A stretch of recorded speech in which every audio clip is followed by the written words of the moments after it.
Ao contrario do que sucedera co mes de xullo, agosto despediuse cun balance moi positivo para o sector turístico. Dende a Asociación de Propietarios de Vivendas Turísticas de Galicia aseguran que a ocupación acadou o 100% en moitos puntos da xeografía galega, tamén nas Rías Baixas. Que se rozaron prácticamente os datos igual que o ano pasado.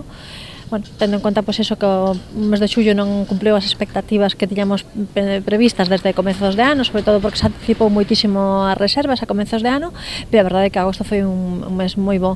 Tamén Sanxenxo, Cambados, Pollo, pois foron lactos prácticamente de ocupación, tuvemos que rexeitar bastante reserva porque bueno, non dispoñíamos en este caso de lugares para ubicar. O visitante que escolle este tipo de aloxamento chega acompañado normalmente pola familia. A gran maioría procede do norte de España e alóxase por períodos curtos de tempo. Familias de entre 2 e 4 membros, tamén temos moitos grupos de amigos de determinadas edades, de todos os tipos de edades, e bueno, é un perfil máis ou menos sempre similar ao que timos o ano pasado, concretamente. Mirando xa cara ao mes de setembro, dende a Biturga agardan que se cumpran as expectativas. Polo de momento as reservas mantéñense, o que permite pensar que se repetirán os bons datos tamén neste mes. Estes primeiros días as reservas están sendo bastante boas e, bueno, prevénse que te rematemos o mes con bons datos, incluso